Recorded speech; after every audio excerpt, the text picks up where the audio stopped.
안녕하세요. 주변들의 조민근 변호사. 안녕하세요. 송재승 변호사입니다. 지난밤에 했던 이혼 승려 캠프 10기 새로운 부부가 나왔는데 잘 보셨을까요? 어땠어요?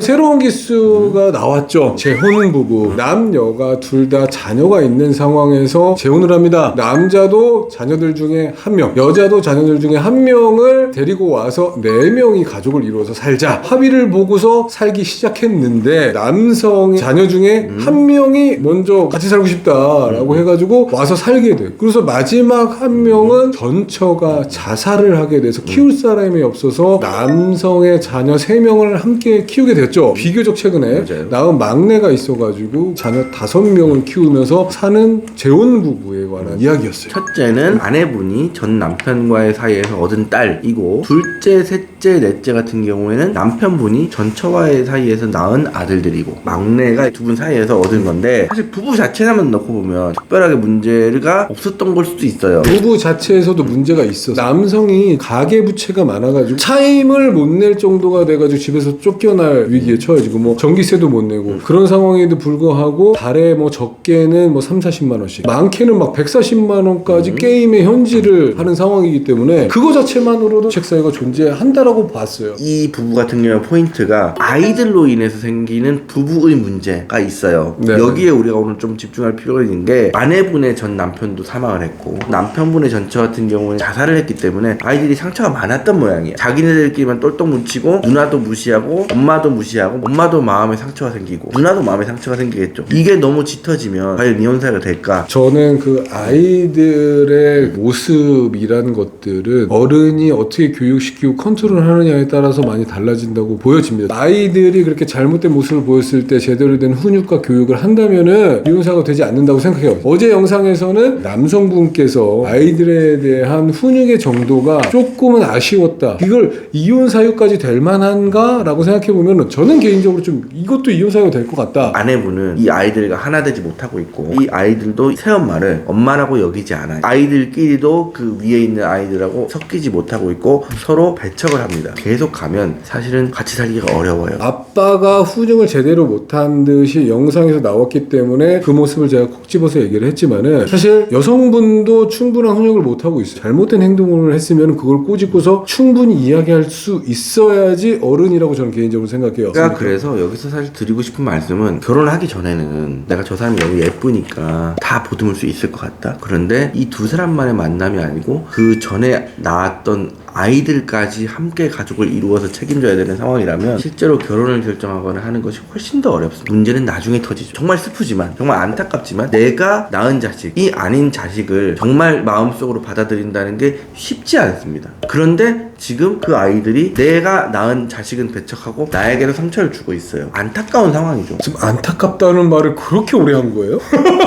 너무 안타까워. 교회 가서 지금 설교 듣는 줄 알았네? 생각보다 부부 사이의 관계는 나쁘지 않다는 거죠. 아이들이 커서 독립을 하며 신혼 때처럼 또 행복하게 살아야지 계획을 그리고 있는 걸로 봐서는 부부 서로는 이제 좋아하는 게 큰데, 그 중에 하나 문제가 있었어. 뭔 문제가 있어요? 몸매 지적을 하더라고. 전처럼 말랐는데 왜 너는 이제 뚱뚱하느냐? 요새 몸이 많이 부어서 망가져 있다. 이런 지적질이 반복된다. 독자적으로 유책 사유가 될까요, 안 될까요? 안 된다고 봅니다. 상대방에 대한 지적 뭐만 하면 다 이혼 사유라고 하면, 외모에 대해서 민감하게 인식을 해서 그렇지 사람의 단점을 지적하는 여러 가지 중에 하나일 뿐이에요. 오늘 지금 절고 있는 것 같은데. 저는 아니라고 생각하고 싶습니다.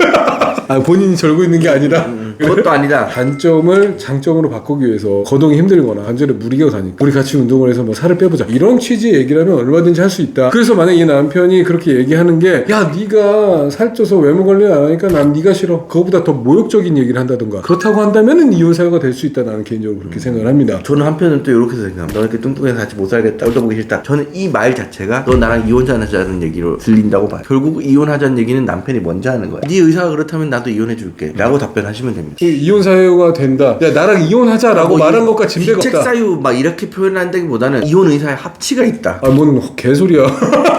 그 자체가 이혼하자는 의사표시. 아니, 한 사람은 야, 아내가 내가 이혼하고 싶다면 그럼 의사합치가 있는 거야. 살쪘다고 비난했고 한 사람은 그냥 들었다니까 뭐 이혼해 그러니까 갑자기 왜 나와? 아내가- 정신 안 차려? 내가- 오늘 장조림이 특별히 맛있어. 아니, 그럼 오늘 내가- 이혼해야겠는데? 그럼 귀책 사유지. 내가 저 사람이 마음에 안 들어서 이혼을 하고 싶어. 그걸 내가 말한 게 어떻게 귀책 사유가 될 수 있지? 그렇게 생각할 수도 있을 거야. 근거 없이 계속해서 이혼하자고 얘기하는 거 계속해서 반복된다고 한다면은 유책 사유는 될 수 있지 않을까 이렇게 생각을 해봅니다. 너무 그게 심해지면 약간 정신적인 트라우마가 될 수 있으니까. 근데 이게 지금 극악적인 상황이 아직 안 나온 것처럼 예고가 나왔어요. 다음 주에는 또 재혼부뿐만 아니라 또 다른 부부들도 많이 나올 것 같아요. 그럼 오늘 차는 여기까지 하도록 하겠습니다. 네, 구독과 좋아요 눌러주세요.